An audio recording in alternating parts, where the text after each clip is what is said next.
વિધાનસભાની અંદર ગુજરાત સરકારે એક જાહેરાત કરી છે કે ગુજરાત સરકાર લગ્ન નોંધણી અધિનિયમની અંદર સુધારો કરવા જઈ રહી છે અને આ સુધારો કરવા માટે એણે ગુજરાતની તમામ જનતા પાસેથી સૂચન અથવા વાંધાઓ માગ્યા છે। સૌથી પહેલાં તો એ બાબતનું મારે જનતાનું ધ્યાન દોરવું છે કે આ લગ્ન નોંધણીના કાયદાનો દુરુપયોગ કરીને ગુજરાતની દીકરીઓને ખોટી રીતે હેરાન પરેશાન કરી, ફસાવી, ડરાવી, ધમકાવી, છેતરી, કોઈ પણ રીતે દીકરીઓનું જીવન બરબાદ થાય એવું કેટલાક તત્વો કારસ્તાન કરતા હોય એવી અનેક ઘટના સામે આવી। વારંવાર એવી ઘટનાઓ સામે આવી કે દીકરીઓને ફસાવવામાં આવી, દીકરીઓને છેતરવામાં આવી, દીકરીઓને ડરાવવામાં આવી અને આ ડર, લોભ, લાલચ કે છેતરપિંડી કરી કાયદાની આંટીઘૂંટીનો દુરુપયોગ કરી આવારા તત્વોએ દીકરીઓની જિંદગી બરબાદ કરવાનું કામ કર્યું। આવી અનેક ઘટના સામે આવ્યા બાદ સમાજમાંથી સૌથી પહેલાં વિરોધ ચાલુ થયો અને મને યાદ છે ત્યાં સુધી સૌથી પહેલી વખત આ સમસ્યાને સરદાર પટેલ સેવાદળ એસપીજી ગ્રુપ દ્વારા ઓળખવામાં આવી। ગુજરાતમાં સૌથી પહેલી વખત દીકરીઓ સાથે થતી ફ્રોડની ઘટનાને એસપીજી દ્વારા ઉઠાવવામાં આવી અને મને યાદ છે ત્યાં સુધી ઉત્તર ગુજરાતમાં મહેસાણામાં મોટા પાયે રેલી થઈ, પાટણમાં પણ કંઈક રેલીનો કાર્યક્રમ થયો, ઉત્તર ગુજરાતમાં અનેક કાર્યક્રમ થયા, ત્યારબાદ સૌરાષ્ટ્ર, સુરત અનેક જગ્યાએ કાર્યક્રમો થયા અને ત્યારબાદ ગુજરાતના વિવિધ સમાજ પણ આ મુદ્દામાં જોડાયા। એટલે કે સમાજમાં સૌથી પહેલાં સમસ્યાનો અવાજ ઉઠ્યો, સમાજના વિવિધ આગેવાનોએ પણ એમાં પોતાનો સૂર પુરાવ્યો, સમાજની વિવિધ સંસ્થાઓ પણ અલગ અલગ સમાજના આગેવાનો, અલગ અલગ સમાજની સંસ્થાઓ બધાએ ભેગા મળી એક સૂરે સમસ્યાને સોલ્વ કરવા માટેનું સૂર ઉઠ્યો અને તમામ સમાજોએ એસપીજી સહિત પાટીદાર આંદોલનના અનેક નેતાઓ બધાએ ભેગા મળી અવાજ ઉઠાવ્યો અને સરકારને રજૂઆત કરી। ત્યારે સરકાર ઉપર આ વાતનું દબાણ આવ્યું સમાજનું, અથવા સરકાર ઉપર સમાજનું એક માંગણી આવી અને મને ખુશી થાય છે કે સમાજે જે વાત કીધી એ વાત સરકાર કરવા તૈયાર થઈ છે, એ સારી બાબત છે। બીજું કે આજે એક સારી બાબત એ પણ થઈ કે સરકારે આ કાયદામાં સુધારો કરતા પહેલાં લોકોના વાંધા સૂચન મંગાવ્યા છે। આ સારી બાબત છે। કાયદાઓ લોકો માટે બને છે, ભાજપ માટે કે આમ આદમી પાર્ટી માટે નથી બનતો, કાયદો જનતા માટે બને છે। તો જ્યારે કાયદો બને ત્યારે જનતાના સૂચન માંગવા જોઈએ। દુર્ભાગ્ય એ છે કે આ વિધાનસભામાં અનેક કાયદા બને છે, હું ચૂંટાયો પછી લગભગ 8-10 બની ગયા। જનતાને તો છોડો, ધારાસભ્યોને પૂછવામાં નથી આવતું। પણ આ પહેલી વખત એવું થાય છે કે સરકાર જનતા પાસેથી વાંધા સૂચન માંગી રહી છે, જે સારી બાબત છે।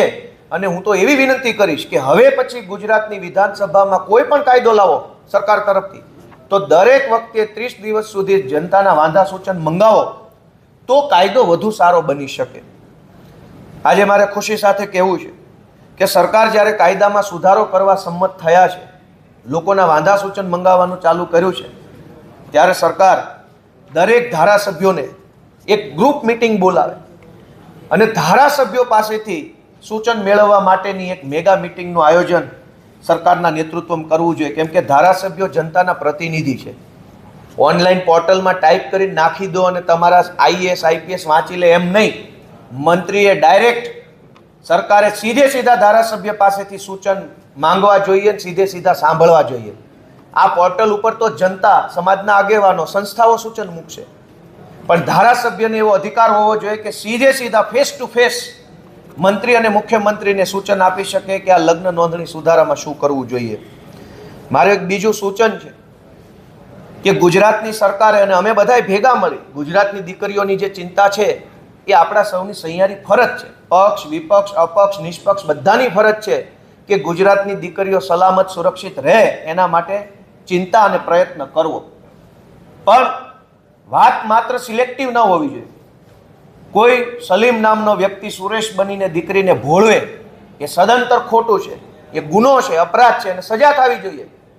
પણ કોઈ સુરેશ નામનો વ્યક્તિ એવું બોલે કે મારે હર્ષ સંઘવી સાથે બહુ ઓળખાણ છે, તું કોઈને કહીશ તો હું તને પછી જેલમાં પુરાઈ દઈશ, એમ કહીને દીકરીનું શોષણ કરે તો આટકોટની ઘટના જે બની સામૂહિક દુષ્કર્મની હોસ્ટેલમાં, એમાં ભાજપના છોકરાઓએ એવું કીધેલું કે મોદી સુધી અમારી ઓળખાણ છે, આ હોસ્ટેલમાં અમે જે ધારીશું એ દીકરીઓ સાથે કરશું, તમારે કોઈને કહેવાનું નહીં, નહીં તો તમારી કારકિર્દી બરબાદ કરી દઈશું. તો સલીમ સુરેશ બનીને ગુનો કરે એ પણ ગુનો છે, અને સુરેશ હર્ષ સંઘવી સાથે ફોટો પડાવી અને દીકરીઓનું શોષણ કરે એ પણ ખોટું છે. અને બંને વસ્તુ કાયદામાં આવે એવું ધારાસભ્ય તરીકે મારું સૂચન છે. કોઈને એવો અધિકાર ન હોવો જોઈએ કે રાજનીતિનો પ્રભાવ ઊભો કરી મોટા મોટા નેતાઓ સાથેના ફોટા બતાવી, મોટા મોટા નેતાઓ કે અધિકારી સાથેના સંબંધો બતાવી અને દીકરીઓનું શોષણ કરે, દીકરીઓને છેતરે અથવા દીકરીઓને લાલચ આપે, એવો અધિકાર પણ કોઈ સુરેશને ન હોવો જોઈએ અને સલીમને ન હોવો જોઈએ. માનની સંઘવી સાહેબને વિનંતી કરીશ કે તમારા ફોટા બતાવીને, ભાજપના નેતાઓ સાથે ફોટા બતાવી, મોટા મોટા અધિકારી સાથે ફોટા બતાવીને દીકરીઓને મનોવૈજ્ઞાનિક રીતે પ્રેશરમાં લાવવાનું, લલચાવવાનું કામ કરનારા તત્વો ઉપર પણ કડક કાર્યવાહી થાય એવો સુધારો આ કાયદામાં થાય એવી મારી લાગણી છે.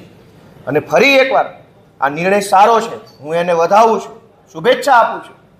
નિર્ણય બે રીતે સારો છે. એક કે સમાજની માંગણી સરકારે સ્વીકારવી પડી એ સારી બાબત છે, સમાજને શુભેચ્છા આપું છું, એસપીજીને શુભેચ્છા આપું છું, આગેવાનોને શુભેચ્છા આપું છું.